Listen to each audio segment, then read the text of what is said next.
if you're at war with your religion and there's an apostate, that's almost like committing treason. Han Meditations. Hey guys, I'm Han. This is my wife, Kelly. Hello. We like to get into all different kinds of religions and learn as much as we can. We've been really learning about Islam as you guys requested us, and we really like it and enjoy it. So this is a video versus a Muslim that converted to Christianity, and he's debating Muslims. So let's go ahead and see what he has to say and what they have to say, and then we'll give our own opinion. So let's check it out. Brother Rashid, what's your biggest criticism of, because you were a Muslim before and you converted, what was your biggest reasoning for doing so? My biggest reasoning, and I want to comment on a point that I forgot to comment last time. Our brother, he said the 5% of Islam we're focusing on. Right. If you have this glass of water and you have 95 for it is water, but 5% is poison, it's going to kill you. So this is exactly what we have with Islam. Yes, you can talk about God, you can talk about worshiping, but how about violence against people like me? How about violence against Christians and Jews? You are ordered to wage war against them. That's what happened to my ancestors in Morocco. Berbers, they were Christians. They were executed. They were enslaved. That's what happened to people in Egypt, in Iraq, in Syria, and even in Europe. How about that? How about people who, for example, against women, Islam against women? And women, we should note that they endorsed the death penalty for apostasy right here. Yeah. So let me just finish. As does Jesus Christ. And against women, women should be beaten if they disobey their husbands. My mom was beaten, my imam dad. When I asked him why, he said, it's in the Quran. You cannot object to that. They cannot object to it. It's in the Quran. It should be applied. It's a permission for men to beat his wife. It's in the Quran. It's the word of Allah himself. Again, when I studied the life of Muhammad, in 10 years, he waged 83 wars in 10 years, 27 wars and 56 raids. In 10 years. And you are going to teach me that Islam is peaceful? No, it's not peaceful. Are you going to give a Nobel Prize for somebody who waged 83 wars? No, you will not.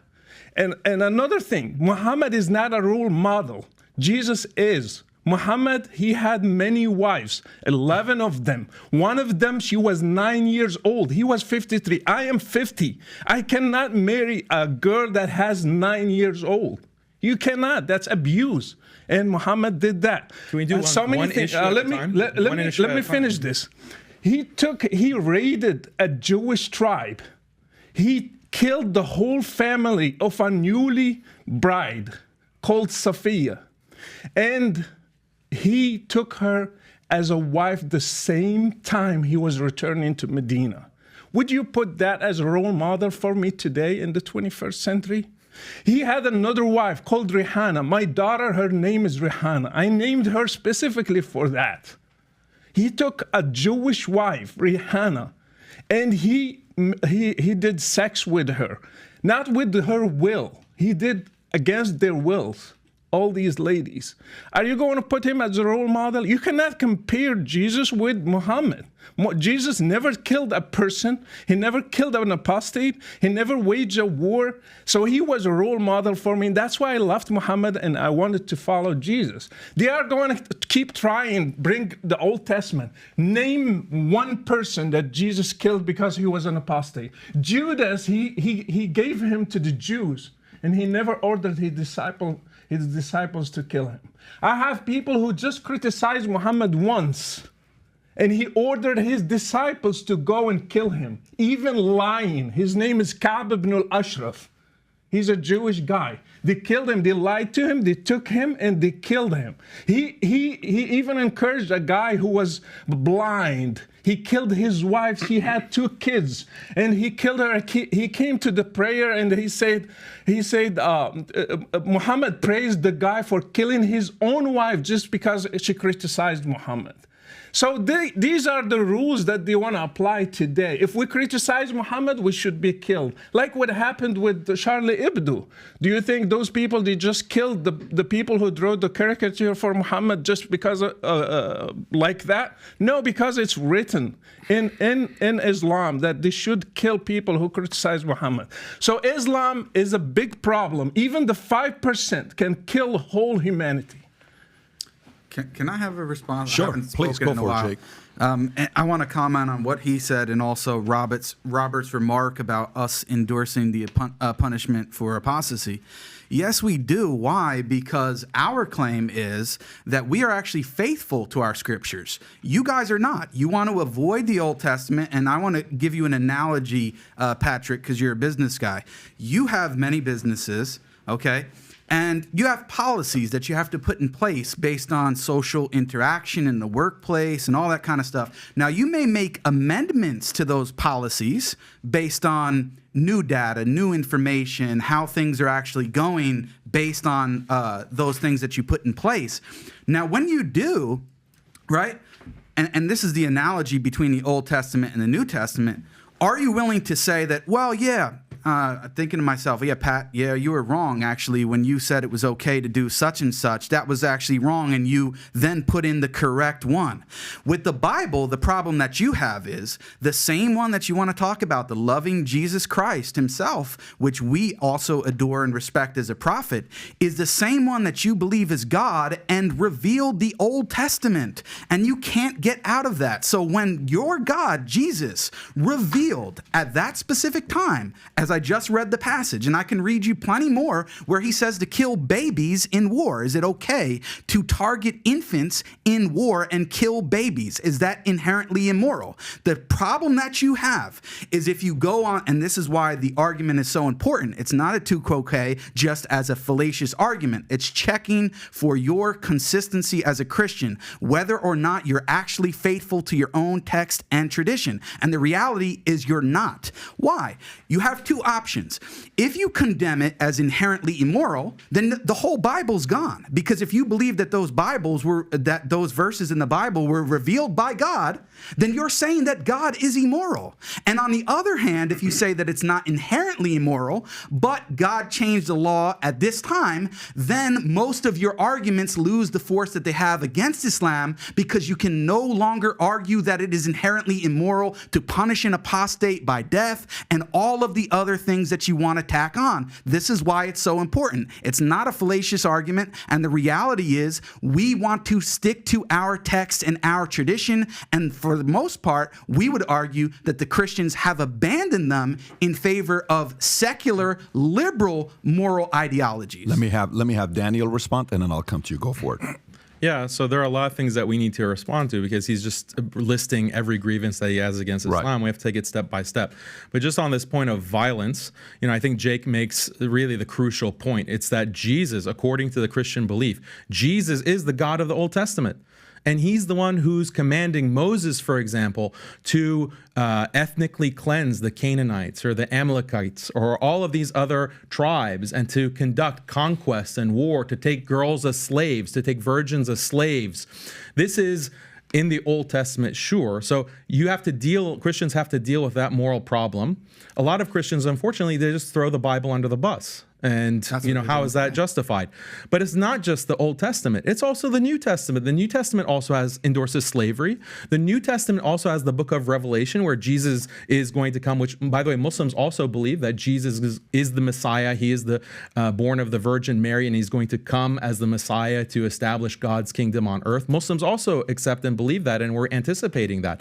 But he's going to be very violent. It's going to be a very violent affair, and that's in the Muslim tradition and the Hadith, and it's also in the book of Revelation. So Jesus is also very violent. And then finally, you have canon law. You have the church tradition. So if Robert wants to denounce canon law, Because when you have canon law, it has slavery, it has a marriage age of 12 years old in canon law, it has punishments for blasphemy, it has even striking the wife, the disobedient wife. That's found in canon law from Gratian.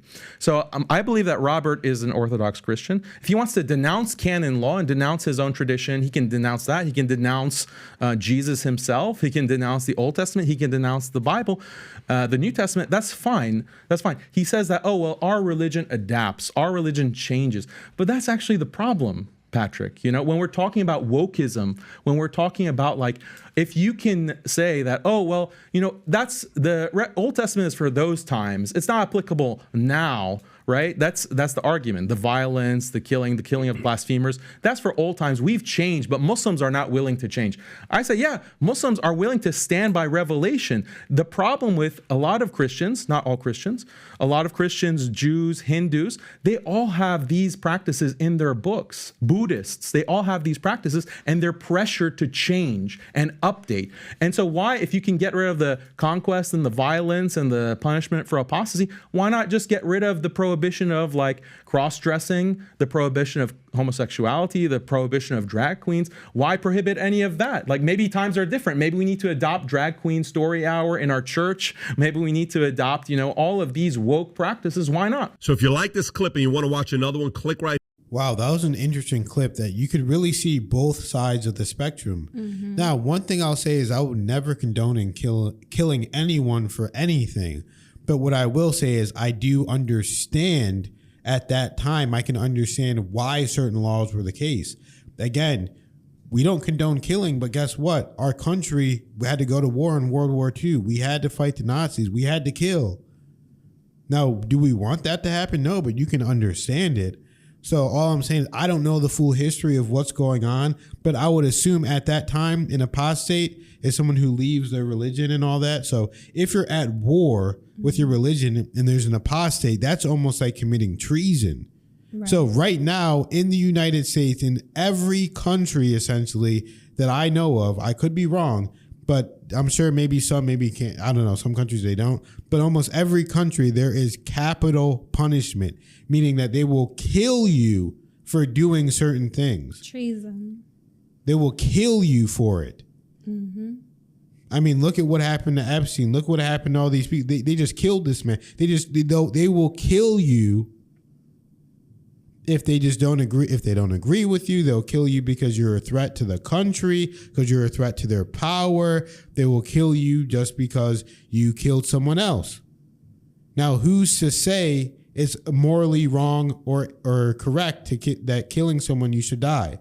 So there is capital punishment in this country and in almost every country, but it really was just interesting to hear both sides of the story because a lot of people do want to play the moral high ground. Mm-hmm. And one of the things that I would say, we're still new to learning about Islam, but there's a reason that they don't show Muhammad's face because they're like, yo, it's not about him. Mm-hmm. It's not about God. They're not saying Muhammad's perfect. They're not saying anyone's perfect, but hey, we're not even showing him because it's not about him. It's about the messages he got and about worshiping God and believing in God.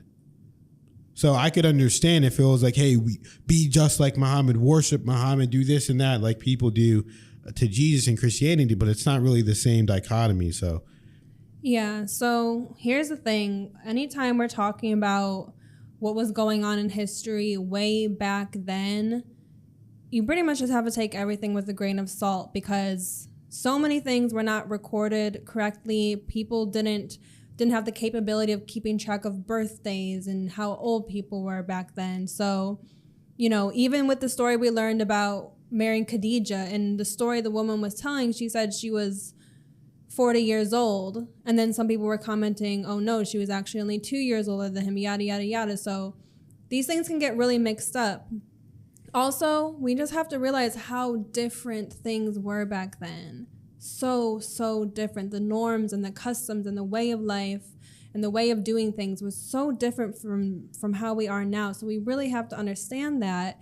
And I know for a fact during Jesus' time where he lived, it was normal for women to get married around the age of 12 when they start puberty, and that was the norm, and no one thought twice of it. Things were very different back then, and we have to understand that. I mean, even like 100 years ago, right, 200 years ago, people were marrying what we consider children today. I'm not justifying anything or saying anything is right. I'm definitely not doing that. And in my opinion, but I'm just saying it's different, and we don't really know what happened. Yeah. I don't know. So we just have to keep learning more. But you guys let me know, what do you think? Because I'm not going to justify killing or, marrying a child or anything. Mm-hmm. But times were different, and you have to be able to understand it. As Kelly said, in Jesus' time, that was normal. Even 200 years ago, that was normal. So, let us know what you guys think, and we'll see you in the next video.